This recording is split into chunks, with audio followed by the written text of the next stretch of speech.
Good morning, you guys. Welcome to week 6, I do believe. Here's how I'm looking this morning. And lots of changes that we're gonna make this week. So we'll talk about that in just a minute.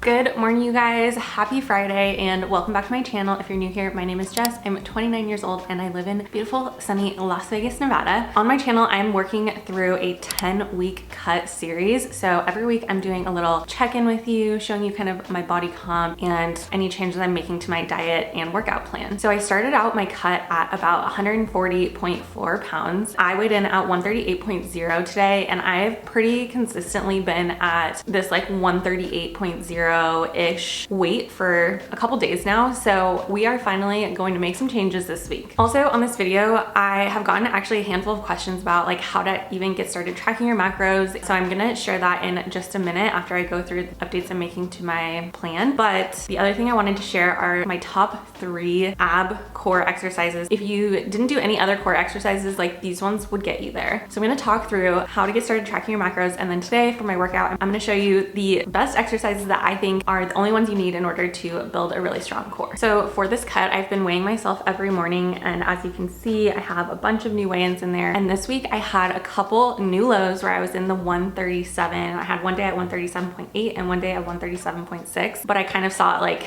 level off a bit and come back up to 138. So that's why I decided it's time to make a change. So we are gonna be cutting calories this week as well as increasing cardio. So I started out this cut where I was eating about 2,100 calories, and just so everyone is clear, like I had been kind of tracking on and off and had a rough idea of where I was like on a typical day eating calories. I didn't just like randomly pick 2,100. That's just like the number that I typically on a regular day was like eating. So that was why I started there. I ate at those calories for about 2 weeks and then I decided to cut them. I went down to 1965. So for the last 3 weeks, this has been my macro breakdown. And this week we are slashing calories, you guys. So as a reminder, you should only ever take from carbs and fat. You should always keep your protein high. So my new macros, I'm pulling 25 grams of carbs off, 5 grams of fat, and keeping my protein goal, which brings my total calories to 1820. So I'm actually only reducing about 140-ish calories. And I will stay on these macros for probably like minimum 2 weeks, hopefully 3 weeks, and then maybe do like one final cut right before my trip to Cabo. So as a reminder, I talked about this in I think maybe my first Healthy Girl Diaries of this cut series. When you start working through a cut, working through a diet and exercise plan, your weight loss journey is going to kind of look like this. So you'll see like a drop, things will stabilize a little bit. So then you'll want to adjust your calories and your cardio here, and then you'll start to see it drop again and it'll level off. So that's kind of where I'm at right now. I'm kind of seeing things level off a bit on my weight. So I'm going to be increasing my cardio and, as I just showed you, reducing some of my calories. I'm also starting a new workout split, and this is just like coincidental. I have been on the same exact workouts for the last like 5 weeks. I typically do just like the exact same workouts every single week for 4 to 6 weeks. And so I've been on it for 5 weeks and I decided that I was ready for a little bit of a change. So starting a new workout split this week. But basically all that means is instead of doing like a back squat, maybe now I'm doing a goblet squat. Or before I was doing leg press 4 to 6 reps, now I'm gonna do leg press 6 to 8 reps. So I'm kind of just like tweaking things a little bit to increase my like progressive overload. But other than that, I am gonna be increasing my cardio. I do have a couple changes to my cardio that I wanted to share with you guys. All right, so really the only changes I'm making, as I've told you guys before, on Mondays and Thursdays I'm doing legs. So before I was doing a 20-minute incline walk, now I'm gonna be doing a 25-minute incline walk. On Tuesdays and Fridays, I have been doing upper body and abs, and I was doing like a 12 to 13-minute HIIT style sprint and then jogging the remainder like 17 minutes or so. So I'm changing this to a 15-minute HIIT style sprint and then jogging the other 15 minutes. So still keeping it at 30 minutes, but trying to increase my like HIIT length. Wednesdays, I'm doing an outdoor run in the mornings, and then I'm gonna try and do at least 3 morning walks. So today I showed you guys doing a little bit of a morning walk with Chris. I'm just doing this to kind of like help reduce stress, but also just get some extra steps in. So I'm gonna start trying to do that at least 3 mornings, if not like 4 or 5 would be great. That is kind of my new workout plan, my new macros for the next couple of weeks. All right, but as promised, let's talk about how to get started at tracking your macros. So first of all, what even is tracking your macros? Basically, all it is keeping a note tracker of your total calories that you're eating and the macronutrients that go into every single calorie. So there are 3 macronutrients: protein, carbs, and fat. And those 3 macronutrients essentially make up your total calories that you're consuming. So for every gram of carbs and protein, you are consuming 4 calories. So basically, in order to like calculate your calories that you're getting from each macronutrient, you would essentially multiply that number by 4. So if you're eating 100 grams of protein, multiply that 100 grams by 4, and that means you're eating 400 calories from protein. Same thing for carbs. If you're eating 200 grams of carbs, which is what I'm doing now, that means I'm getting 800 calories per day from carbohydrate. And then fat, you want to multiply by 9 because there's 9 calories for every gram of fat. So to keep the math simple, let's say you're eating 50 grams of fat, that means you're getting 450 calories from fat, if that makes sense. So in order to get started tracking your macros, you're going to need 2 tools. The first one is a food scale, and of course you can kind of like eyeball things for sure, but it just makes your life like 20 times easier to have a food scale. And honestly, they're pretty affordable. I think mine was like $15 or $20 on Amazon, and I've had it for probably like 5 or 6 years. So I think it's a solid investment, and if you're serious about tracking your macros, it's going to be super helpful. And then the second tool that you need is some sort of like app or online tool to log your food. And so I actually use MyFitnessPal, but I do think that there's other,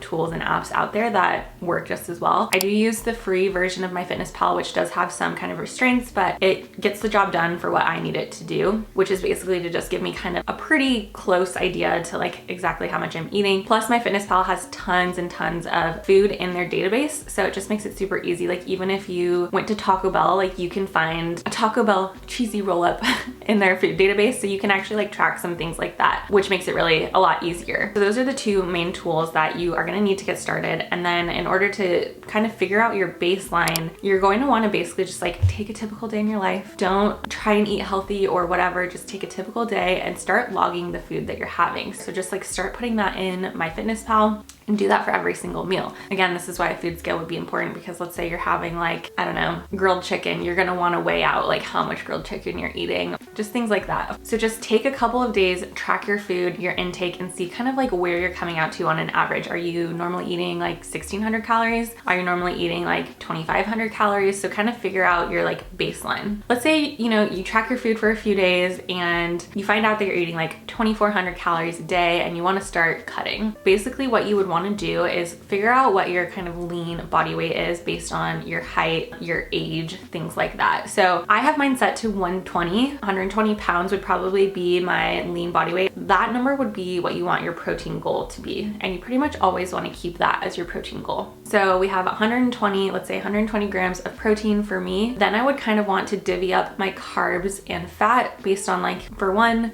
diet preference. Some people just really like things like avocados, butters, nuts. Some people really like things like pastas, fruit, potatoes. Those types of things are higher in carbs. Kind of just want to figure out like a solid balance for you. So basically what you would want to do is kind of just like mess with the numbers until you get to a point that you're comfortable with. So in this example, if I'm doing 120 grams of protein, I would kind of just mess with the numbers until I essentially like multiplying carbs by 4 and the fat number by 9, I come out to about 2,400 calories. So this might look like 120 grams of protein, 275 grams of carbs, and 85 grams of fat. This is, again, just an example. Have your goal set now. So now every single day you are weighing out your food, you are logging it in your food tracker and kind of making sure that you are within a couple grams, up to 5-gram difference on either side of those macro targets, if that makes sense. That's kind of the gist of it. It's not super complicated. It does take a little bit of like upfront effort, I would say, but once you kind of get the hang of it, it becomes a lot faster. And then basically in order to like start losing weight, or if you're trying to like put on muscle over time, you would essentially either increase or decrease your carbs and fat each week, as you've seen me doing over this last 5 or 6 weeks of this cut. That's kind of the gist of it. Let me know in the comments if I answered your questions, or if you have any other questions for me on how to get started tracking your macros. Like I said, I need to go make my breakfast tacos, you guys, so I'm gonna go do that now, and then I'm just gonna like come back, do a little bit of work on my computer, and this afternoon I'm gonna be doing an upper body day. And then at the end of that workout, I want to show you guys my top 3 ab exercises that I like to do, that I'm like, if I didn't do any other ab exercises, I would only need to do these because these work my core so good.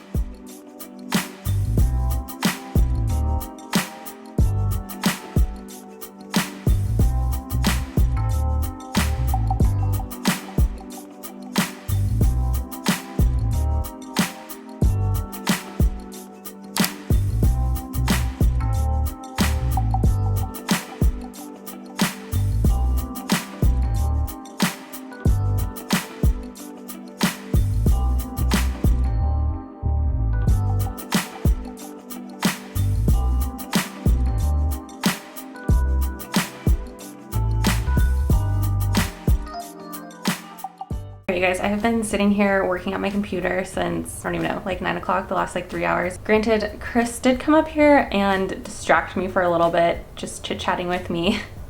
But I have been editing the video that I posted on Tuesday, which was my sit down chit chat, opening up a little bit with you guys, talking about how I've dealt with like completely starting over in life. Yeah, so if you haven't checked out that video, make sure you go give it a watch. It's a good one, a heartfelt one. But I am getting quite hungry right now, so it's about time for lunch. And I mentioned this in my, which video was it? I think it was my like productive August reset video where I did like a Costco haul that I have been trying to start eating a lot more pescatarian. So for lunch today, and this whole week, I've been doing these like little tilapia rice bowls, and honestly, they're really good.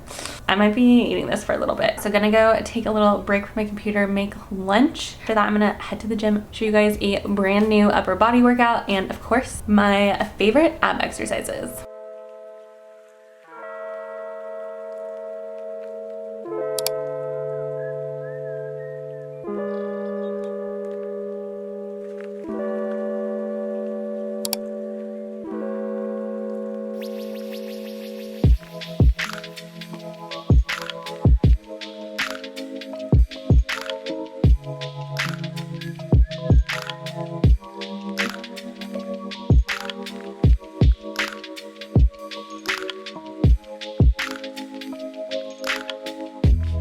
It is time to head to the gym. My gym fit today is one that I'm obsessed with. I got these shorts for Prime Day and I want them in every color.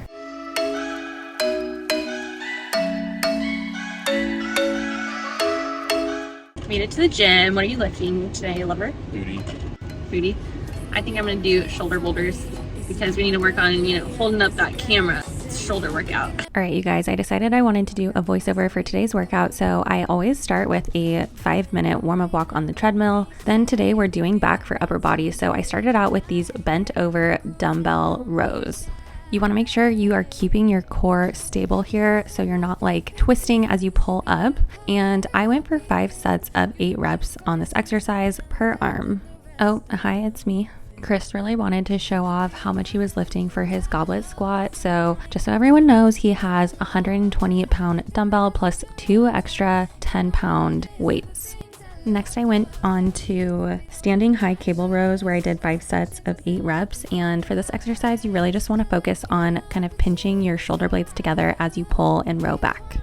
Next was pull-ups, and unfortunately I need to do assisted because I'm not strong enough to do them unassisted yet, but I went for 4 sets of 6 reps. Next up was dumbbell lateral flies where I was shooting for 4 sets of 6 to 8 reps here. This is probably my favorite exercise to target my shoulders. And then lastly, I wanted to do some front raise holds where I was basically just holding up a dumbbell for as long as I could, but a minimum of 10 seconds. And then I was repeating that 3 times, and I did that on each arm. And finally, my top 3 ab exercises to give you that snatched waist and really target your deep core. So this one is stability ball rollout. So you want to keep your hips tucked in and basically put your forearms on an exercise ball, and basically in a plank formation, you want to roll the ball in towards you and then back out. And this one freaking hurts, you guys. Like, whew, my abs were toast after this. Next up, one of my all-time favorites is dead bugs. So first I'm showing you guys a modified variation where you just lower your legs, alternating them one at a time, and really focusing on pushing your belly button down towards the floor. Now I'm showing you guys a true dead bug where you're alternating your arms and legs, and again focusing really hard on pushing your core down into the mat on the ground. And lastly, we have glute bridge knee tucks. You can see me kind of shaking here, but basically you want to focus on keeping your core flat, not twisting when you lift up a leg. And then the other thing you really want to focus on is using your abs, using your core to drive that knee up rather than like your hip, your glute, or your quads. And since it's an upper body day, I am finishing off my workout with a sweaty hit finisher. So I was doing sprints today, and the goal here was to do a 30-second sprint followed by a 1-minute jog, which I did for about 15 minutes,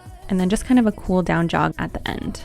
Those sprints always toast me at the end. Did you have a good workout, babe? It was wonderful. I feel like a gazelle after doing legs today. All right, you guys, hopefully you enjoyed seeing my workout today. And that upper body day, like I told you before, was a new workout. I'm doing a new split, so it's always tough to do some new exercises. As well as that ab workout, it was a solid ab workout for me. So give it a shot, let me know what you think of it. So tonight we are doing a cheat meal, and I don't think I've shown any cheat meals on my Healthy Girl Diaries during my cut series yet. Doing cheat meals is like very much for me like a normal part of tracking and being on a diet, because I need to have every once in a while the meals that I enjoy. I feel like it doesn't make dieting worth it if you're completely like depriving yourself of all of your favorite things. I try to do just like one meal per week that's like a cheat meal, or rather the way I like to think about it is more of just like an untracked meal. And kind of the best way to go about this if you are gonna have like a cheat meal and you're really working on cutting is to basically like first of all focus on finding foods that are like high in proteins. If you're going out to dinner, think about maybe like a grilled chicken sandwich versus like a quesadilla. Like you can kind of see maybe how a grilled chicken sandwich might have more protein and be a little bit more like well balanced than a quesadilla. That's just an example. But tonight we're ordering Mexican food off of Grubhub. So I'm doing like a little bean and cheese burrito, and then I'm doing some like shrimp tacos, kind of getting a little bit of both, wanting to make sure I get like the things that I really like, which is the burrito. I'm like obsessed with these burritos. And then also making sure I'm getting plenty of protein by having that shrimp taco. But with that being said, it is like 4:30 right now, so we're probably not gonna get the food delivered until maybe like 5:30 or 6. So I am gonna have a couple snacks really quick. I'm gonna just have a scoop of protein, my yogurt. I haven't had any snacks today, so I'm just gonna have a couple things. I feel like this video has been a ton of information, so hopefully you guys have found it valuable. I'll show you dinner when it gets here, and I think then I'm just gonna kind of like have a chill evening, wind it down a little bit, and probably like either read tonight or maybe watch a movie with Chris. So hope you guys are enjoying this video, and I will show you my food here whenever it gets here in like an hour. So here's my little shrimp taco, a fish taco, got some like beans and dip. Chris got carne asada, got a little bean and cheese burrito, and yeah, some chips to go with it. Wait, don't forget the churros. And for dessert, churros. I hope you guys enjoyed my week 6 cutting update from this Healthy Girl Diaries. Hopefully you found it informational with the chat about how to track your macros and some of my favorite ab exercises, and just talking about like how to kind of manage a cheat meal. But yeah, I think that's it for today's video. So if you did enjoy it, make sure you hit that thumbs up button. And if you're new here, make sure you hit that subscribe button as well as the notification bell so you never miss another video from me. And I will catch up with you guys next time. Bye!